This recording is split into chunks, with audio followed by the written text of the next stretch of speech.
Hey, welcome to Men on Scandal, our weekly recap of the TV show Scandal from a male point of view. Mark Clark's in New York City. Troy Johnson's in Washington, D.C. I'm Tony Scott in Dallas, Texas. And this episode is called Paris is Burning. Between Scandal and Empire, the names of these shows, these episodes, man, you know, and you really have to, like last week's Scandal, it was like, what was it called? Say Yes or something like that? And you didn't find out what that meant until the very last scene. That's right. And it was almost the same, in a sense, with this week's episode, Paris is Burning. But we begin with Fitz and Mellie doing the interview. And then Abby summons the Secret Service. And she says, there's an incident. I need you guys to stop the interview. Right. And so they do. They bust in. There's a situation. They got to take the president and first lady out of there. And then, was that Fitz who says, isn't it proper protocol for me to go to the bunker? And they're like, yeah, there ain't nothing going on, man, except for this. And they turn the TV on right when Olivia's saying, when they say, are you the president's mistress? Yes. I was like, come on, man. And everybody's freaking out, but Fitz is smiling. That's my girl. Man. That's my girl. That's my girl, man. And I got to thinking right after that scene, and all this has been going on, this is season 5, why hasn't Mellie one time just slapped the hell out of Olivia? I mean, she has been within slap reachability, and normally that's what happens. The mistress always takes one from the wife at some point. She's got to take at least one shot. That hasn't happened yet. Why? I think Mellie's past that to a degree. Yes. And I think Mellie, last season or even a season ago, 2 seasons ago, the slappability factor was much higher. You know? I think it's almost like, yes, okay. Yeah, that's his girlfriend. I think she's kind of almost past it in a lot of ways, Is it that though, Mark, or is it let's peel back another layer and look at it not for what we're watching, but from an overview of how would it play out to America viewership wise to see a white woman slapping the hell out of a black woman? Well, you got an interesting argument there, Tony. Tony, you went there with it, Tony? You went there, son? Probably not the thing to do on the eve of the Million Man March reunion. Yeah, you're probably right. But. Yeah, you don't want Farrakhan talking about you on stage, do you, Troy? No, this is why. This is why we've gathered here today. We can't have this. White women slapping black women on television. What's next? Oh, Empire's already on. I'm sorry. Oh, man. Thank you, Farrakhan. So Fitz says that we're doing the interview anyway. Now, when he said that, did he mean him and Olivia or him and Mellie? We don't know. Fitz is crazy. I mean, you know what? And that's another thing, too, that I noticed is this whole situation, Fitz doesn't think clearly when he's jammed up. No. He doesn't think clearly. The women think more clearly than he does, and he's the leader of the free world. Yes. But he goes from an emotional angle when you've got to take the emotion out of it, and yet the women know this, but he doesn't. And he's the president. And you know what? I understand George W. Bush even thinks more clearly than Fitz. Yeah. Isn't that right, George? Darn right about that there. I would handle this situation much differently. Much differently. First of all, we all know I wouldn't actually make the decision. Even though I'm the decider, Dick Cheney would make the decision. Running Troy through his paces, man. Is that the? Yes. Yeah, man. Oh, he's earning this week. So I'm assuming that Fitz meant him and Olivia were going to do the interview because after everybody left the room, they started making out in the Oval, man. Yeah. So I'm assuming he was talking about her. Abby explains to Mellie how this whole thing could work for her, and Mellie's looking at her like, "Are you crazy? Have you been in my hooch?" But then here comes Cyrus, man. Cyrus says he's answering the call to serve, the call to help Mellie. Yeah. And he says, what do you want? And Mellie says, I want Olivia and Fitz to feel pain. I want them to feel my pain. I want them to feel I want them to hurt. And that's why, like, to me, it's like, why hasn't she just slapped Olivia yet? Because it would make her feel so much better. It would seem, right? Or would it, though? I mean, like she said, I want to destroy them. Yeah. I want them to feel pain. We're way beyond slapping somebody. She wants that, you know, that pain that you're going to remember for the rest of your life kind of scenario. Right. And just slapping somebody in the face that's not going to get, you know, as we find out when they start unearthing what she wants, it's like, oh, damn. You know, and that's the thing, because go ahead, Mark. And I think, like you said, Troy, the Olivia, her slapping Olivia almost plays into Fitz's thing. I think women are, you know what I mean? Like, as emotional as she gets, that would be not only not presidential, you know what I mean? It's almost like you're going down to another level. But how would that even get out, though? But I'm just saying, even in doing it, it almost fuels the fire for Fitz. You know what I mean? It makes Olivia a sympathetic character. Okay. And I know women don't necessarily think that way when they're emotional, but I think it's a lot of tie to that. Okay. And you know what? She also might fear getting ass whipping. That's a thing. That I don't know, man. I think Melly could take Olivia Pope, man. She's a thickum, man. Yeah. Look, Tony, we know that's your girl. So, okay. Cyrus tells Melly to think like a champion. Think like a champion. What do you want? And of course, she wants the oval, and she tells him that I want the oval, right? So we because Tony, what she wanted didn't make any sense.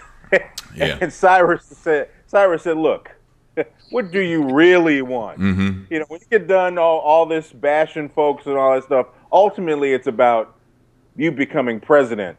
And she realizes what he was really asking her. Mm-hmm. And they're like, yes, that's the right answer. Yep. Yes. Yep. So you know this is a big... You feel like Cyrus is going to be like, yes, yes. You felt him, yeah. You know this was a big story when they cut away, man, in the Spanish report. Telemundo's on the scene, man. ¡Ay, caramba! En la Casa Blanco, un presidente... Casablanca. Nicely done, Tony. Thank you, man. So we go to Pope and Associates' office where Quinn and Huck are there, and Jake shows up, and he stops Huck. Huck was getting ready to erase the internet, man. He was getting ready. Quinn thought he was getting ready to shut the internet off. And you going to turn the internet off? He goes, no, I'm just going to erase it. And they're high-fiving each other. Now, they hated each other for a good part of last week's episode and before. Now they're high-fiving each other. They're doing it, huh?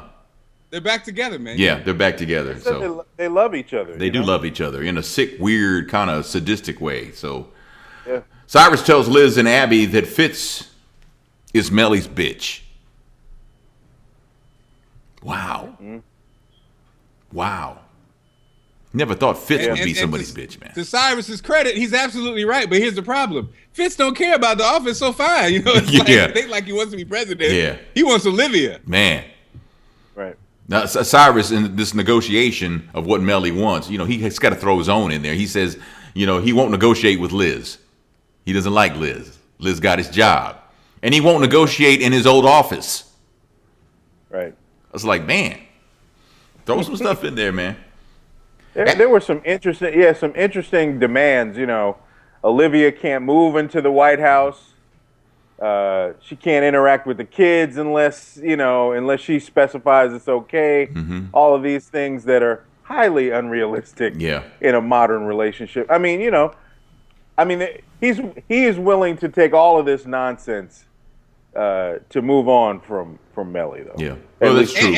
And I think again, the list. I think they were right, though. I think everything she asked for, I thought, like you said, Troy, it's illogical but logical. You know what I mean? And I think with her leverage, she could demand it and get it. You know, so and I don't think, and actually, from a standpoint of even Olivia, in my opinion, it was better. You know, you don't want to be. You know what I mean? You don't be walking around the White House with your boyfriend, the president. It's kind of like that's a lot for the American people. Yeah, that is a lot. You know what I mean? That is a lot. So it's kind of like it's almost plays to the favor. Like you said, awkward picture with the kids in the park with the president and his side chick. I don't know. Yeah, you know, yeah, that would be very awkward. Against it. Yeah, Olivia don't give a damn about the kids anyway. So that. And I think even liberals would be like, I'm really uncomfortable with that right now. That's just, even liberals would be that way, I think. So even liberals, Tony? Even liberals, even the left, yes.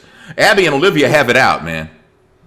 They have it out because, Abby's mad because she didn't tell her she lied about dating the president. She lied. Finally. You didn't tell me because you didn't think I'd be good enough at my job to handle it. That statement right there shut Olivia down. Yes. She's like, you're right. Pretty much her silence spoke volumes, didn't it? It did, because Olivia will tell a bunch of damn lies. Yeah. That's what she does. Yeah. Well, the reason why I didn't do it is because of this. She basically told her about two different other excuses until she Abby is smart. You got to give her some credit. She said, you would not be going through this right now if you'd have told me what was happening. Yeah. Maybe I'm not you, but I'm the one that's in this job right now, and I do have control of certain things. So you messed up. Yeah, that's true. And Olivia, and we all know Olivia sucks as a friend. Okay, let's just keep it real. Yes. Yeah. She is not a good friend, but hey. No. Yeah. She's a good friend to men, but except for Jake. Kinda, not Jake. Jake is so stupid though. Jake Quinn and Huck are getting hammered on the vodka, man. And the phone rings. Jake's phone rings. He goes, "I got to take this call." Who is it? It's Olivia calling her side piece, Jake. Speaking of stupid, Jake from State Farm. Right. And she tells Jake, "I think I made a mistake." And he says, "Just say the word, and I'm on the way." And she goes, "Well, you're drunk. You can't drive." So, that's the end of that. So, but another lie. Yeah. the negotiating is going on, though. 6 campaign stops. Wait, hold on, Tony. I think, Troy, you got to interject. We got to interject here on go ahead. Poor Jake, first of all. All right.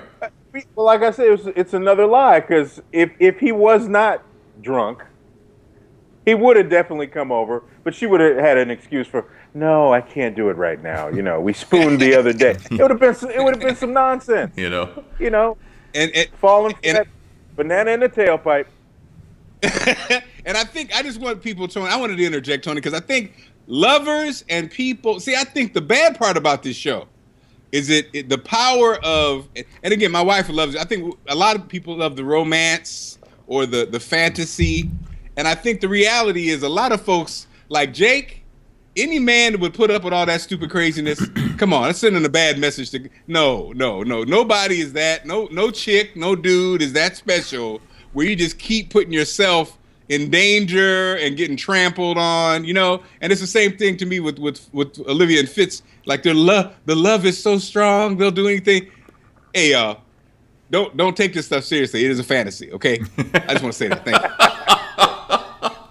Well, I don't know, man. I know we all know people who have gone into the hell part of love.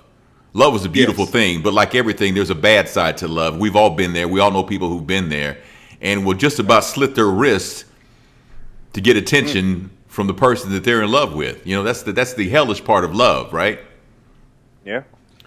That's Tony. That's my point, Tony. And that is not love. That's what I'm trying to. That's the point I'm trying to make. Okay. That is not love. Mark. Anytime you put yourself over somebody else. Yeah. Your interest and your pain, that's not really love. You're not doing, Sean, you said the hell part. I call that the stupid part of love. Okay, fair enough. Troy Mark gave us a double point, man. He goes, that's exactly right. Anytime. Exactly.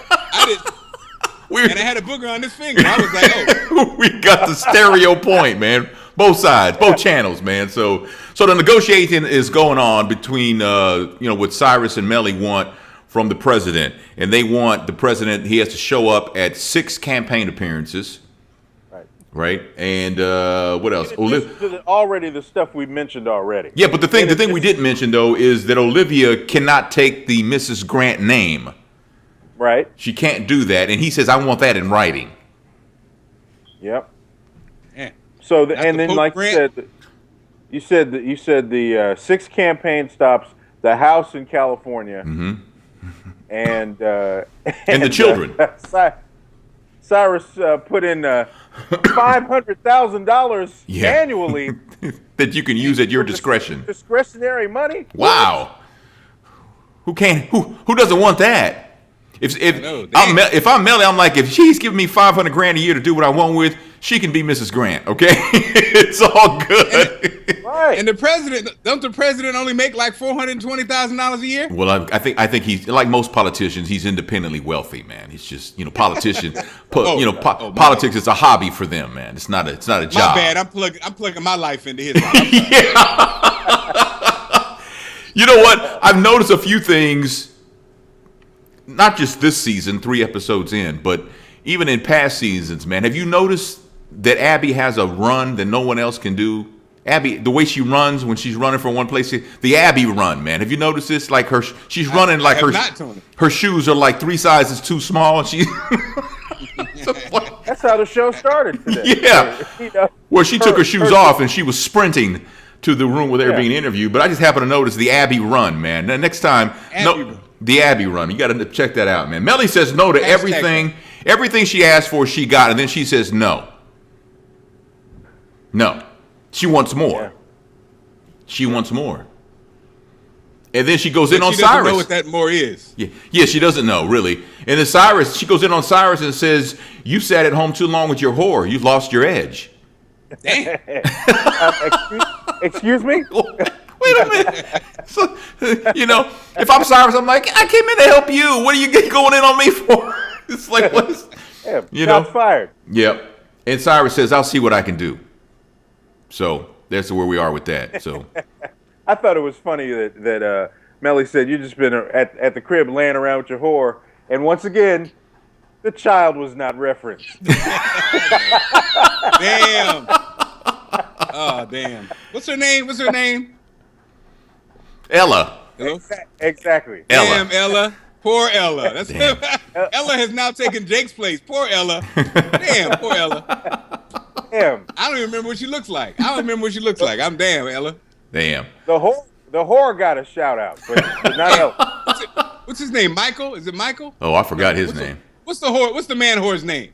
I forgot. So Cyrus meets with the president. He goes in there and it's kind of apparent that he's playing both ends now, right? Did you notice that? Huh? That he was Yes. Playing both ends. He's playing both ends, man. So, and Cyrus's advice to the president is to put the whole thing with Olivia on hold, take Melly back until your presidency is over, and then go live your life. Go to Vermont. Go do your thing. I gotta say, Cyrus put the charm mode on at that point. Yeah, He negotiated an amazing deal for Melly. he did. And she said, you don't have it anymore. You don't have that fire, that spark. And he went in. I was expecting him to drop a nuclear bomb in the White House. Yeah, but he took a completely different angle. yeah. He went in as humble Harv, man, and just kind of. I was surprised. That shocked me. I wasn't really expecting that. So he basically, like you said, just take her back, and just 18 months later, you can do what you want to do. I mean, how it seems reasonable. It seems reasonable that I mean, if you want to live the rest of your life with the woman that you want, then wait. If it keeps, it was meant to be. If not, it never was supposed to be. She's bewildered and lost. Yeah. And let me tell you something. If you need to have a Cyrus, if I'm the president, I want a Cyrus all around me at all times. True. True. As far as he's talented, he is the man. He is the man, and your girl can't hold a candle to him. No. But Fitz his ignorant ass doesn't do anything but piss him off. Right. Yeah, that's true. Good job, Fitz. Troy, that was Fitz pushed the button. Yeah. Fitz puts the nuclear button. Yeah. So Olivia says, I need some air. So she walks out of the Oval and she winds up in the residence, man, where Melly is. How'd she get access to the residence? You ain't in yet, girl. She just Hey, man. She been boning in them halls for years, man. Well, apparently you're right, because she runs into Melly, and Melly says Melly's looking for her hooch, man. She hid it all over the residence, and she says, "You didn't drink my hooch while you were in my bed, did you?" Whoa! True. It rhymes with hooch, but no. Yes. But she finds a jar of her hooch and she offers Olivia a drink, and Olivia says, "I don't want any." And Melly tells her, "You don't get to say what you want anymore. Not when you take over here. When you take over my gig, nah, man, it don't work that way." She actually got on Olivia's head. Yeah. I mean, she did. She really explained to her that it quits being about you. Right now it's about you because y'all are in love. You know, that's kind of like she was telling her. Y'all are in love. It's all good. It's all romantic. It's all sexy. But when you get this gig, no. you know. She said you're about to forfeit your life. Wow. Damn. That's crazy. For Olivia, it's all about Olivia. So she was like, "What the hell? Wait a minute. Hold up." Yeah. Oh, I didn't know it was like that. Yeah. Also, what about Olivia turning down the sip of hooch? You know, Olivia's so, sometimes Olivia's she's so fit. She's so, sometimes sedity. Sedity sometimes. Not have sedity. a drink. Damn. Is this? I mean, who wants to have a drink? You're the president's side piece. Do you really want to have a drink with his wife? Right. I don't want any. Why not? She doesn't like white lightning. Yeah. It's not her thing, man. It's not her thing. So the TV guy, Noah, he's giving Abby and Liz the business. Because Abby tries to get the tape, the beginning of the interview, and he ain't giving it up. He's not going to give it up, So Abby's kind of frustrated. But Olivia tells Fitz, "I'm calling it." And she tells him to take Melly back, do what Cyrus says. Let's wait the 18 months. And he's like, of course he's emotional, he's unreasonable. Like I said earlier, he just doesn't think things through. And then she tells him, "Have you ever thought about what I'm giving up?" Mm-mm. You mean outside your drawers? I do know what you're giving up. That's why we're here right now. That's exactly right. So we go for and here we are. Wait a minute, y'all. Back to last week. You mean the nappy dugout? That's not what I'm talking about, Fitz. And here we go. Melly's on the porch again. She's on the White House porch, on the terrace. And Fitz joins her, and they kind of have a heart-to-heart. And he tells her, "You feel abandoned because I abandoned you." But he thanks Melly. Now, Tony, now this is, and I got to, we'll say it at the end, but first of all, Shonda Rhimes is an OG. Yeah. She knows she's an OG. Yeah. Because the show, the show is back on focus. This is what we signed up for. This is what Scandal, The Gladiator, this is what we love. He goes out there, and when they dropped "How Do You Keep the Music Playing," I was like, "You go, bitch! You go! How do we keep the music playing?" Yeah. What? And the shot of the White House, and they panned back. I was like, "Boy, that's a bad bitch right there. That's a bad bitch right there. No disrespect. No disrespect. Okay, good. But she does tell Fitz, "You think you can just apologize? And that's Yes. it? That's all? That's what I've been doing for 5 years. What have you sacrificed for me, Fitz?" is what she wants to know. And then like Mark says, the James Ingram, Patty Austin thing just kind of fades out, man. And that was a well done scene there, man. But Tony, you see your girlfriend's blue eyes? Yes. You highlighted those blue eyes and that close up with her soon to be ex-husband one day, and she turned her blue eyes on, and you're like, wow. Man. When she says, "I thought we'd grow old together," and then he says, "Me too." Shut up. Shut up. You knew the whole time that wasn't going to be. Y'all would never sniff a 25th wedding anniversary. Get out of here. Tony liked that shot. Tony liked that pull-out shot, too. You can see that onion.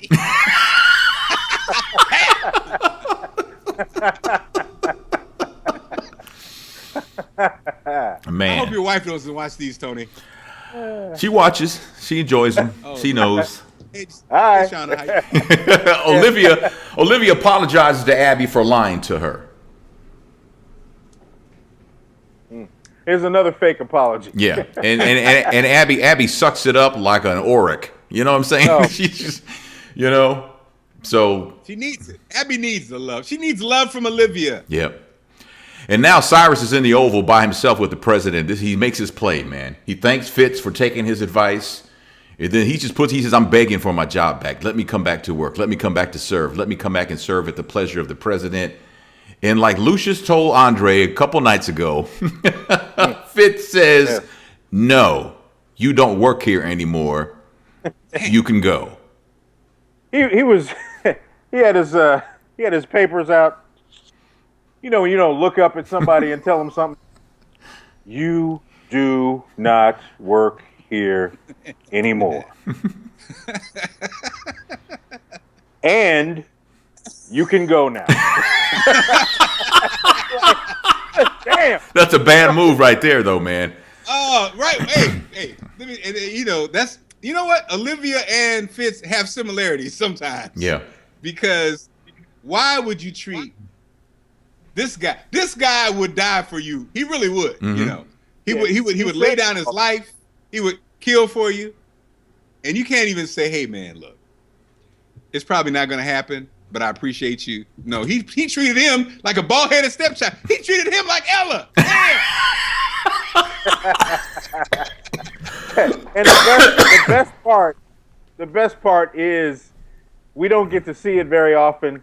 That moment when Cyrus gets gaffled by somebody and he has that crazy, Yeah, kind of like almost looks like Popeye, you know, like damn. Oh man, not Popeye. Cyrus had that look like, oh no. But Cyrus had you know. Go ahead, man. You would say seconds later, you know. Yeah. He had that crumpled up face. Yeah. But you done did it now. Yeah. He pushed the button in. Yeah, he had another game plan in his back pocket. So he goes to Melly and he tells Melly, I don't think you got everything you asked for. This is right when she's getting ready to do the interview. And then he tells her those 3 words, man, that'll change everybody's demeanor. You got played. Oh. And then he walks away in slow motion.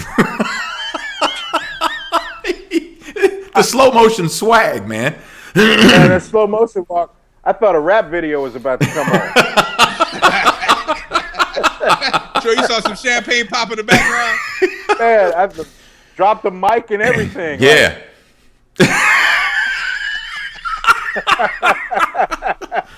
Oh man. Yeah, Cyrus. So Fitz goes to get Melly to go do the interview. They're walking toward the room. They're the red room, I guess. They're going to do the interview in. And then she stops and she's staring into space. And he's like, "What? What's up? And she tells him, "You almost had me." And she turns around and walks away. And then apparently we go to back to Quinn, Huck, and Jake. And apparently something in Paris is burning. What's burning in Paris? The Louvre is burning. Tony? Huh? The Louvre is burning. The Louvre is burning. The Louvre is on fire. Oh man. This is from Lego. And you know, Lego. very nice. It's not many brothers have the Louvre at home like Troy. Yeah, you know, this show has props, man. I'm trying to prop up our new sponsor, Lego. There you go. Well done. And I hate to say it, guys, but y'all know me and my wife. On our honeymoon, we spent it in Paris. Mm-hmm. And we booked trips to the Louvre and everywhere else. But of course, we got to the Louvre at like 5:15. It was closed. Oh well, we'll do it next time we go to Paris. Hello, is y'all open? Oh, we are closed. Damn, we'll do it next time. Wow. So the meeting in the Oval Office, and Abby says, "I can fix this whole thing." And Fitz is like, "The hell, you know?" And Olivia tells him, "Let her do what she's gonna do." And they both they're best friends. Even though they've had all this drama between them, they're still best friends. They're cool. And they look at each other, and Olivia knows what Abby's about to do. She's about to throw Olivia under the bus. Yeah. Yes. And Fitz, wants to stop it, and all Olivia says, "Sit down. Sit and watch me choose you."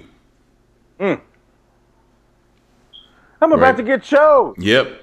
And then I think it's pretty clear that Aretha Franklin is Shonda Rhimes' favorite artist of all time. It was good reason, no criticism. It's just Oh yeah. Because she could have pulled out Marvin and Tammy singing "You're All I Need to Get By." She pulled out Aretha singing both parts, man.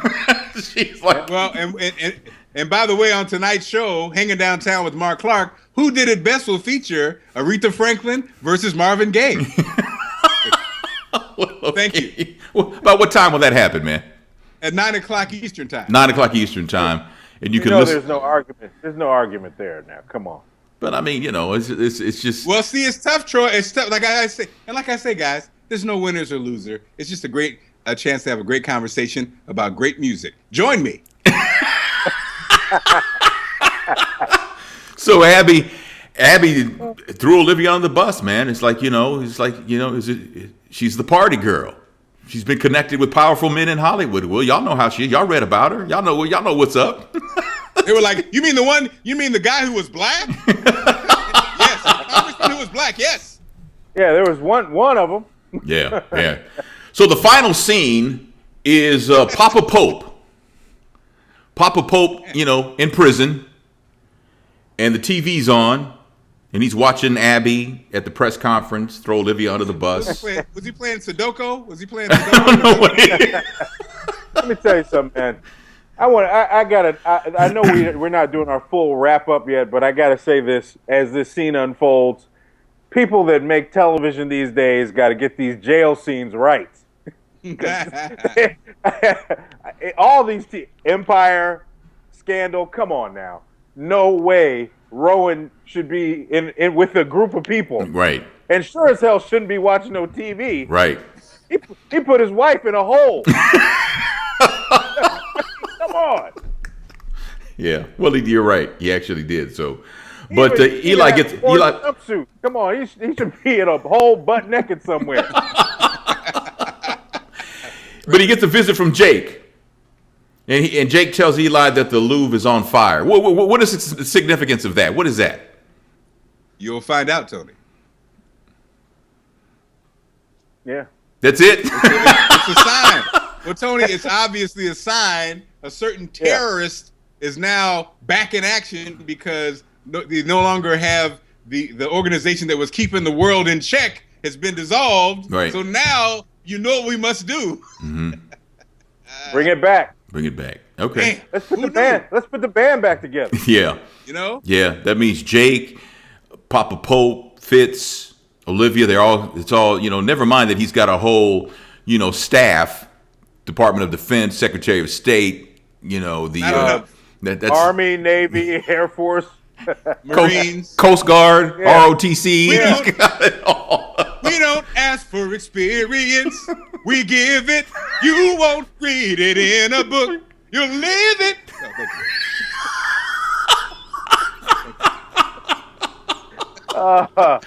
you. Who did it best tonight at 9:00 Eastern time? Mark Clark or the jingle singer whose name we don't know?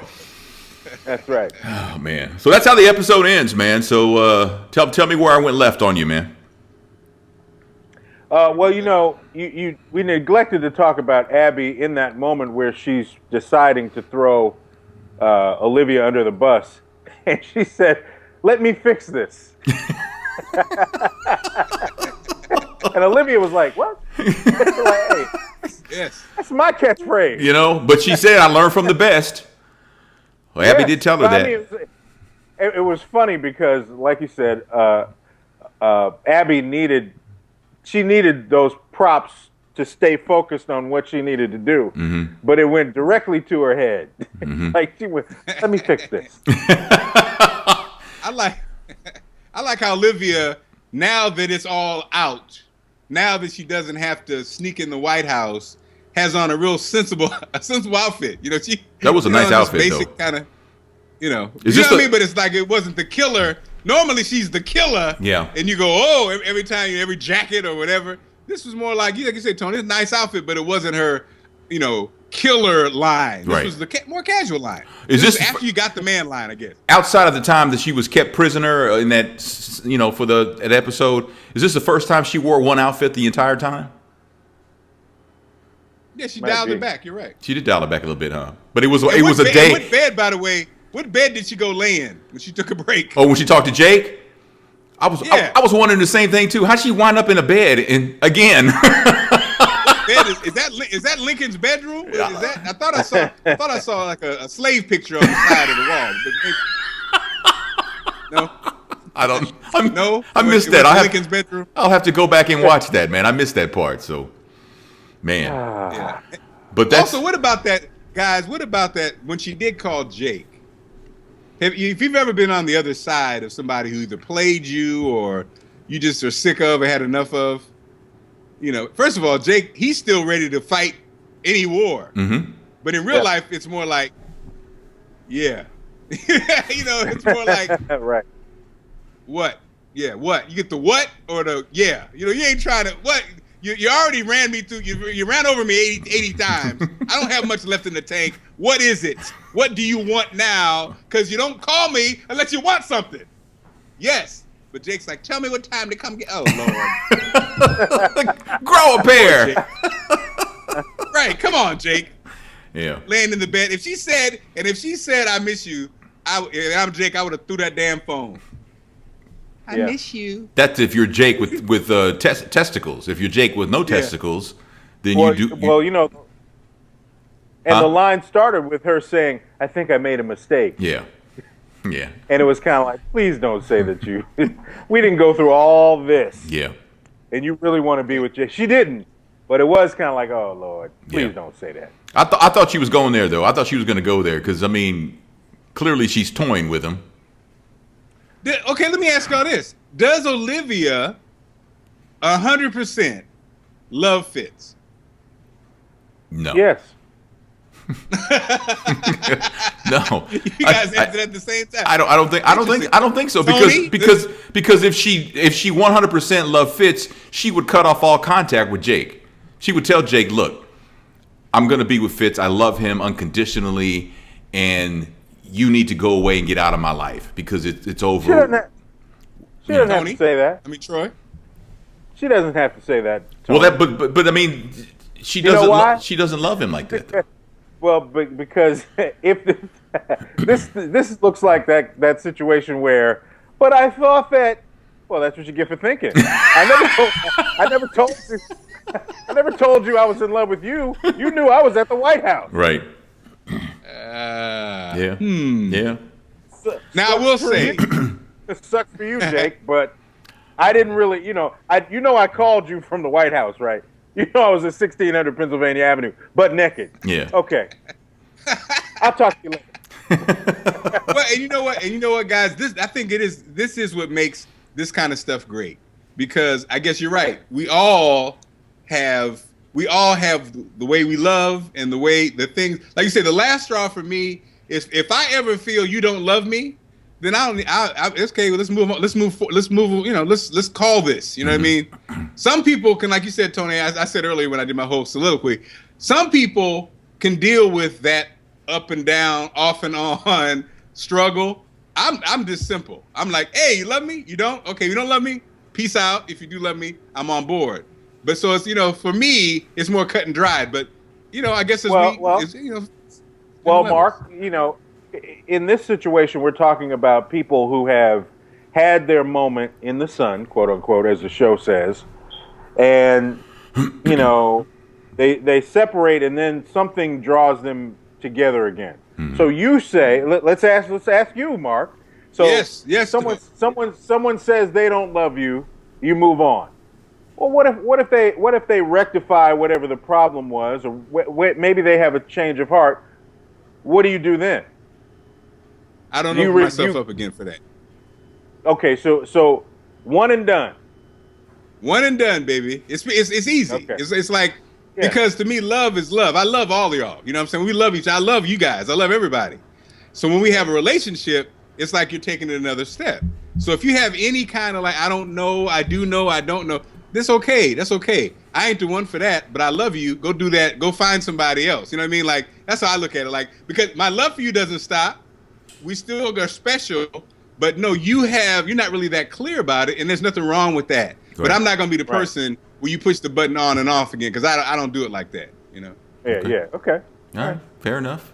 So if anybody's watching and cares, I'm sorry. I took up 10 minutes of your time. The episode, Paris is Burning. That's the recap right there. So if you can give us a thumbs up, subscribe to the channel at This and That Media, that would be awesome. All right. Appreciate your support. That's Men on Scandal. In New York City is Mark Clark. Troy Johnson is in the nation's capital of Washington, D.C. I am in the greatest city in Texas, Dallas, Texas. And we'll see you next week. Watch our other shows, too.